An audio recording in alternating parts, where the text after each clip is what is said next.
All right, in this lecture video, we're going to start with one of the tissue types. We have four tissue types. We have epithelial tissue, we have connective tissue, we have muscle tissue, and we have nervous tissue. So in this particular lecture video, we're going to focus on epithelial tissue.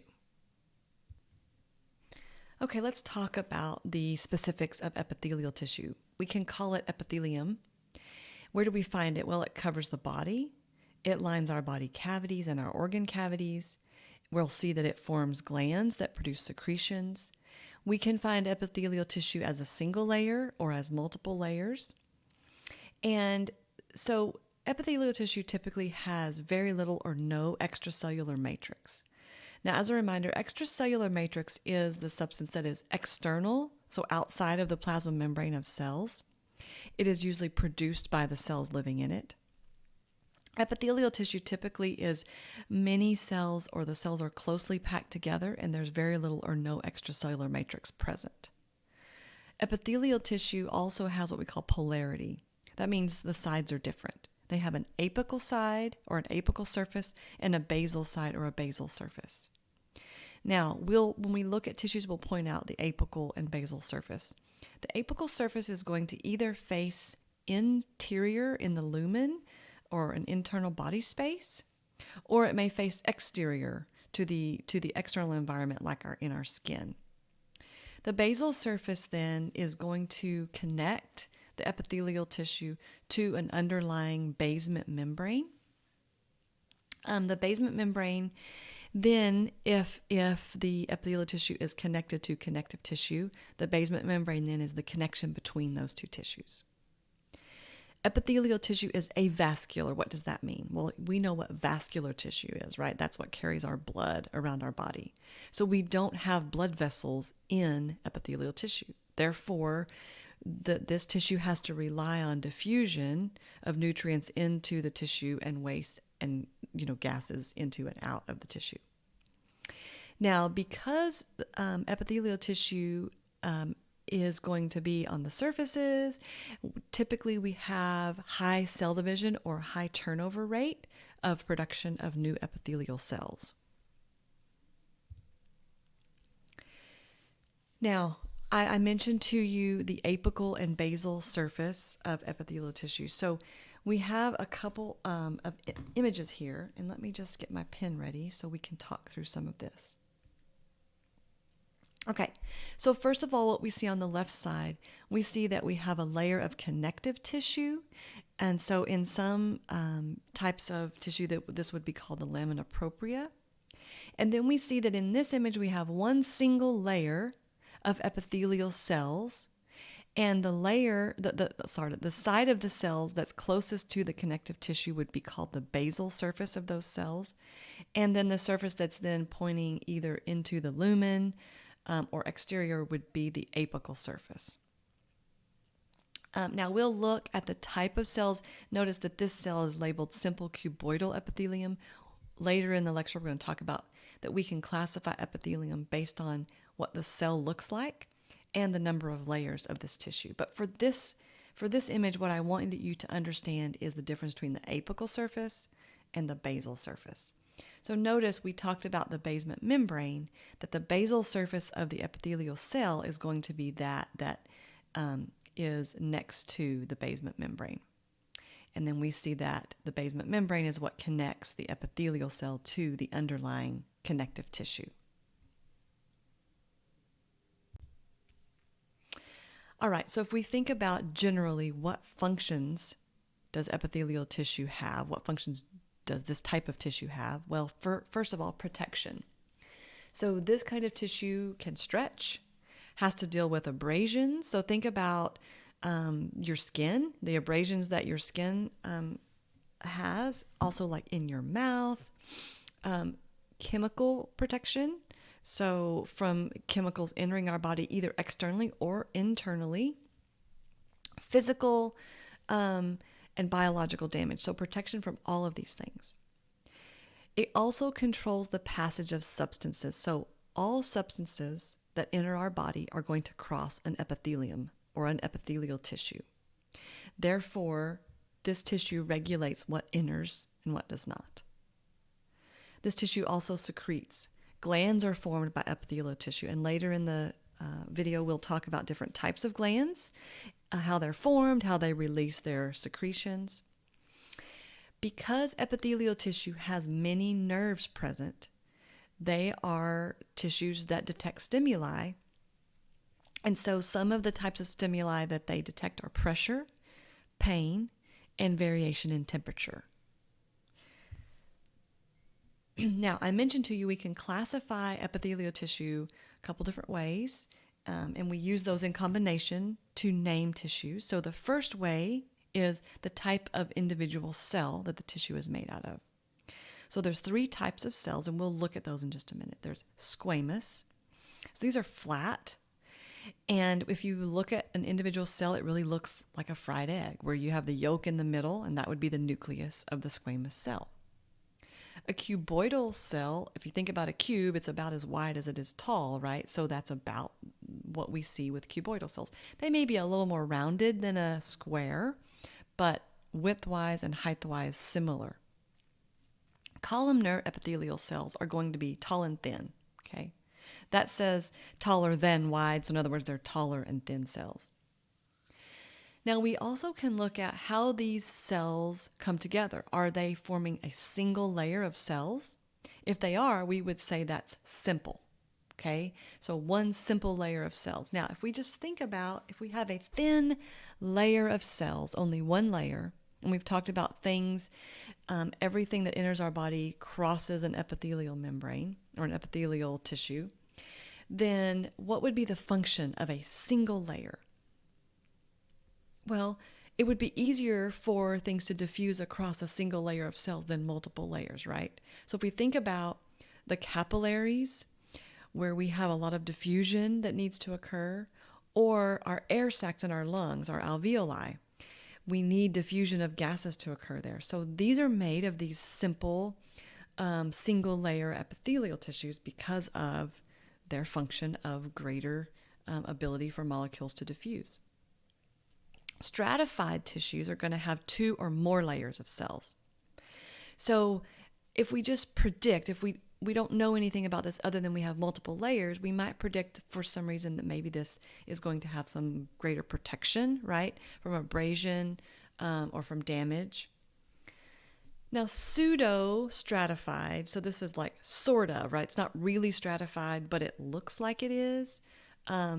This appears like it has more than one layer, but we really realize it's just one layer, but the way the cells and the nuclei come together, they're not all in uniform, so it's kind of irregular.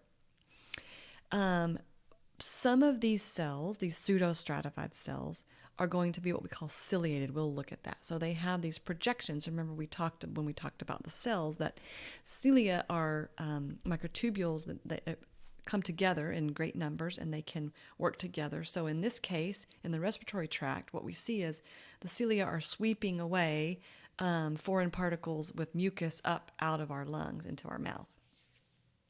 Now, when we name an epithelial tissue, we're going to include both the type of cell and the number of layers.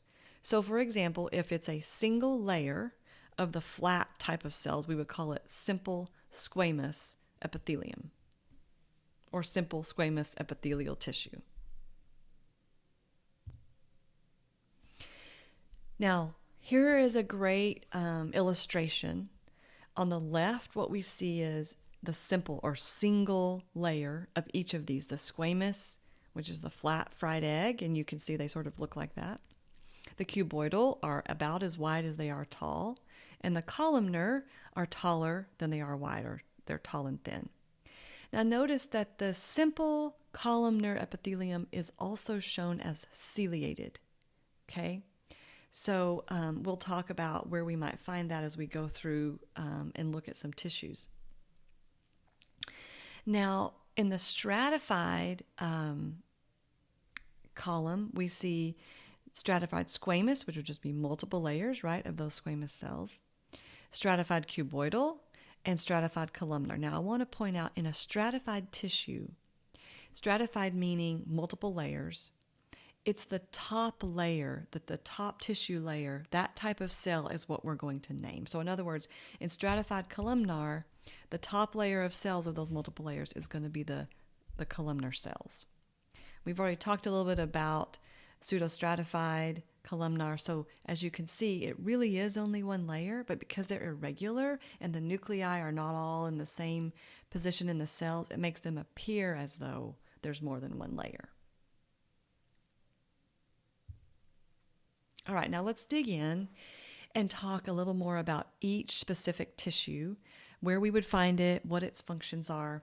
And I want to point out you have a document in your lesson that is the location and functions of tissues. So this is a great document to make notes on, to refer to, because as you read about it and watch all the videos and do all the homework, these are going to be the functions and the locations that you're going to be held responsible for on your lab exam. So here we go. Simple squamous epithelium. Simple, one layer. Squamous, it's the flat egg type of cell. So I've already mentioned to you air sacs of the lungs is where you find these, and in capillaries, which are blood vessels. I didn't mention lymphatic vessels. So for the same reason, because we have one single layer of cells, there is greater ability for diffusion to occur, right? For things to cross that membrane. So when we're talking about the location in the air sacs of the lungs, these are called alveoli. When we're talking about it being present in blood and lymph vessels, it's called endothelium. So in other words, the endothelium is epithelial tissue, but because of the location, it's a specific type of epithelial tissue. We will talk in a video in this lesson, not this video, but a future video, we will talk more about the serous membranes, and in lesson 1 we also introduced the serous membranes that are found in our body cavities. We didn't use the term mesothelium yet, and so now I'm introducing that to you, that these serous membranes are made of a layer of epithelial tissue and a layer of connective tissue. The epithelial tissue layer is called the mesothelium. Now, the microscopic image that you see in this slide is a picture from the alveoli, or the air sacs of the lungs. Now, what I want you to notice, and I'm going to change my color so it shows up a little bit better. Let's go with green. Okay. All of the pink sort of wavy lines that you see, those are all just single squamous epithelial cells together. So when we see the darker spots along these lines, those darker spots are the nuclei of the cells. So in other words, this is in a horizontal, right, up here, just a horizontal line. These are not horizontal lines, right? They're just lined up together, but instead they're making sort of, wavy patterns as the cells line up. But it's just one simple layer of those flat epithelial cells. So the white part that you see, like inside of that would just be an air sac, right? That's when you breathe air, and the air is then diffusing across that layer of tissue into your blood vessels. So that's an example of simple squamous epithelium. Now let's talk simple cuboidal. So still one single layer, because we're saying simple, right? Cuboidal meaning they're kind of like cubes, right? Might be a little more rounded. Where do we find these? Well, we're going to find these making up ducts and glands in our body. We also find them in our kidney tubules. So the function that these are going to carry out for us is they're in our glands. And ducts are going to secrete material, substances. And then in the kidney tubules, they're important for absorbing. Okay. So what I want you to see again, so let's look tubules, right? So it's like a, if you can imagine, if you have a tubule this way, right? Let's say that's a kidney tubule. Okay. There's the tubule. If we make a cross section of that tubule and we look at it, that's what we're seeing here. This round structure is a cross section of that tubule. So what we see is the walls of the tubule is made up of these simple cuboidal epithelial cells. So for example, there's one cube cell, right? Here's another, and another, and another. So this whole tubule is just made up of one layer of these cuboidal cells. Now, the white part in the middle, right, would be open space where in the kidney tubules things can be, the filtration is going to go through the tubules. And the reason it's important that we have this single layer is, as you learn later when you go through, this will be A&P2, when you learn how the urinary system works, as your blood is filtered through the kidney tubules and you have a filtrate, some things are going to pass through into your urine, some things are going to be reabsorbed. So we need a thin layer for reabsorption through those tubules. So later, we will talk a little bit about how these form our exocrine glands and ducts, and how the secretions are formed in each type of these glands. Simple columnar epithelium. Okay, so these are the tall and skinny cells. Simple meaning one layer of those. So one thing that I want to point out, so I mentioned to you that we had ciliated pseudostratified columnar epithelial cells. So these right here, the columnar epithelium, they can be ciliated, so in other words, have cilia. They also can form something called microvilli. Okay. Now the cilia we understand are made of the microtubules, right? And they can move substances or molecules across a surface. Microvilli have a different function. They are basically a projection. Okay, so if I could draw the microvilli, if I have a cell coming up, okay, and then I have these projections, okay.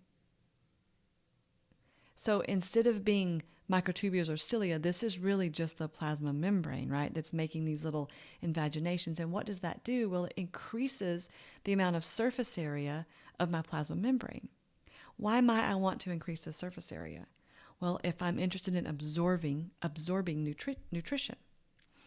So the image that you see over here to the right, this is simple columnar epithelium. So I could draw, right, these cells here are these tall, skinny, right?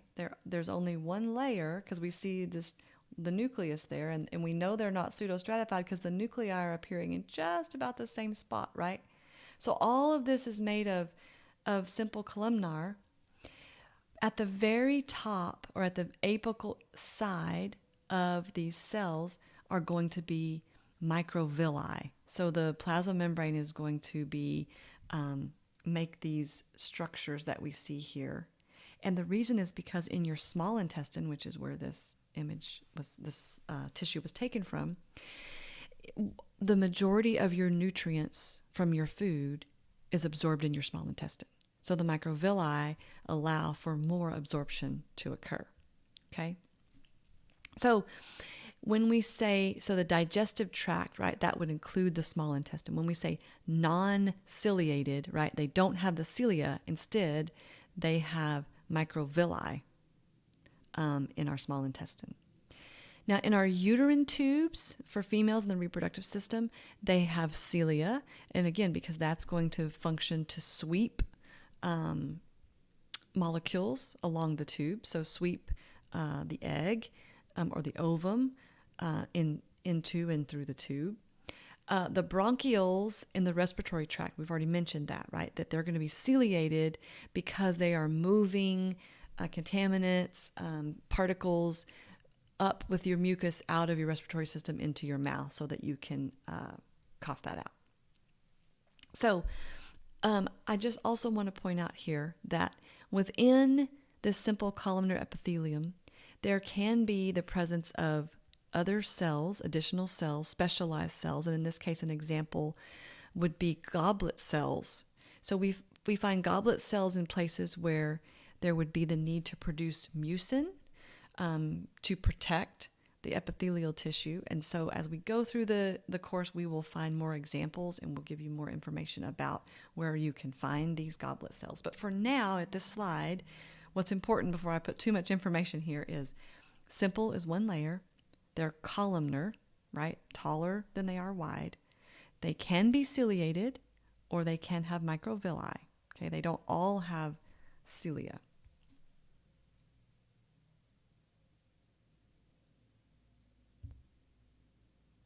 Here's our pseudostratified columnar epithelium. So we talked about these, that they are only a layer, but they're irregular, so that it appears that there might be more than one.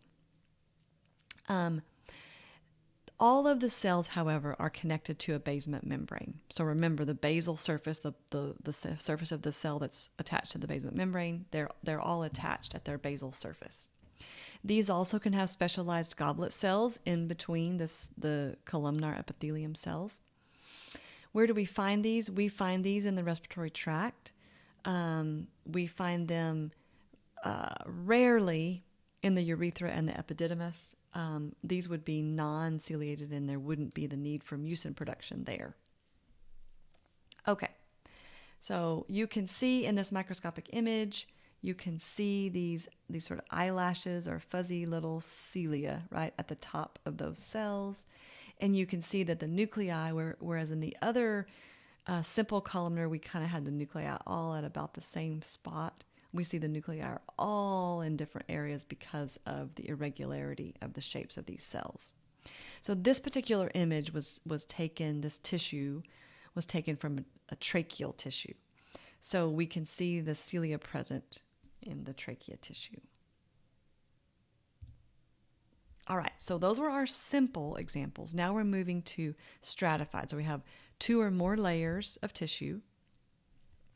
Stratified squamous epithelium is going to be really there for protection, okay? Protection against abrasion. Now, where would we find that? Well, we find it in the tube that connects your mouth to your stomach, the esophagus. We find it in our mouth, and we find it in the vagina.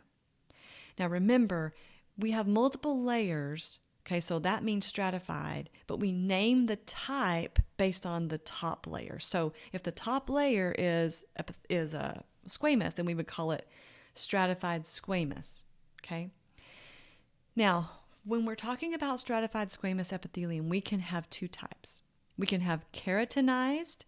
So keratin is a protein that can make things tougher. So we can have keratin present, or we can not have keratin present, or it can have non-keratinized. Now, where we would find keratinized stratified squamous epithelium is in the epidermis, or the outer layer of the skin. And what we see, and in this image here, what we're seeing right up here, it looks like these layers are falling off. That's because these are dead cells, but they are filled with keratin. So that's what we find at the surface of the epidermis. So this would be keratinized. So when you're looking at stratified squamous epithelium, when we look at the apical surface, so this is the apical surface that I've circled. If you see these fibrous parts that look strange and there's white space in between, that's pretty much a giveaway that those are keratinized, and we have some dead cells filled with keratin that are being sort of sloughed off at the surface. These are no longer living cells. Now, so that's the epidermis, this top image. This bottom image is of the esophagus. Okay, now this layer here, where I'm drawing, that's the apical layer. So that, in other words, if you drew, the esophagus is this tube, right, that connects your mouth to your stomach. If this is the tube, then we're looking at the layer that is pointing to the internal surface, the internal open area, right, of the esophagus, the lumen. So this is the apical surface. Notice we don't see any of this keratinized structure. All we see is multiple layers of the squamous cells, right? So we have, here's a cell. We just see multiple of these fried egg cells, okay?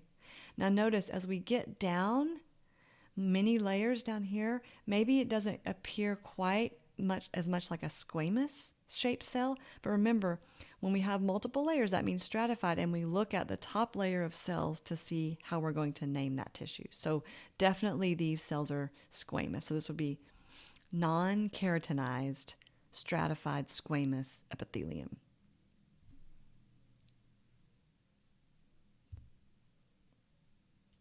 All right, now we move to stratified cuboidal and stratified columnar. We're going to sort of cover these together, maybe not quite as common. So stratified cuboidal, we have multiple layers. That top layer is going to be that cuboidal epithelium.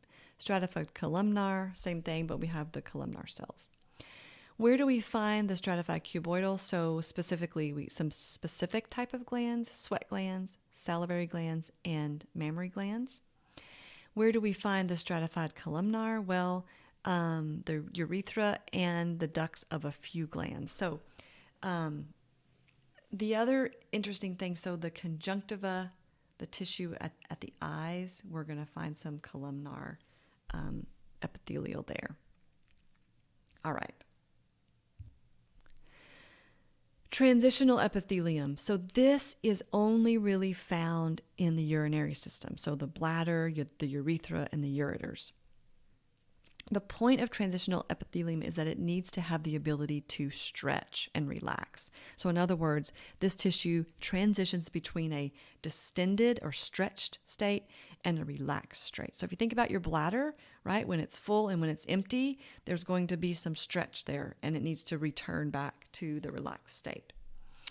So it is the apical cells, so those cells at the apical surface are going to be a little bit larger, and they're going to appear more rounded when it's in the relaxed state. Now, when it's stretched or descended, it would make sense, right, that those cells are going to be stretched, they're going to appear more flattened.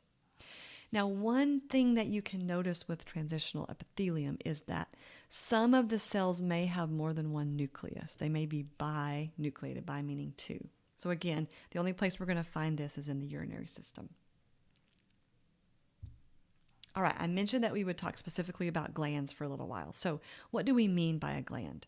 Well, a gland can be a single cell, or it can be an organ of epithelial tissue, and the function of a gland is to secrete something, a substance. So it can be mucin, it could be ions, it might be a hormone, it might be enzymes, or it might be urea. We have two basic types, categories of glands: exocrine glands and endocrine glands. So the difference between those two is an exocrine gland has a duct or a tube that directly delivers the secretion somewhere. The endocrine glands do not have ducts or tubes. So they produce their product, which is a hormone, directly into the bloodstream. And those hormones travel through the bloodstream.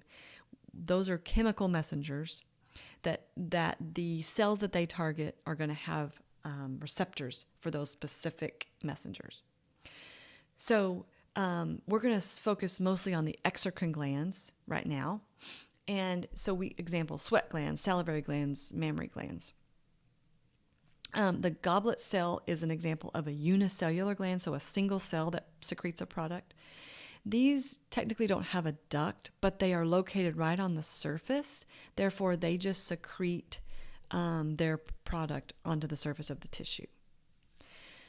Now, the multicellular glands are going to have ducts, and we'll look at the groups of cells that produce the secretions. And the way they deliver their secretions, there's different types of exocrine glands in how they release their secretions. So let's take a look at that now. So one way we can classify exocrine glands, they can be simple, which they're sort of single unbranched in the duct. They can be compound, and when they're compound, there's going to be branching.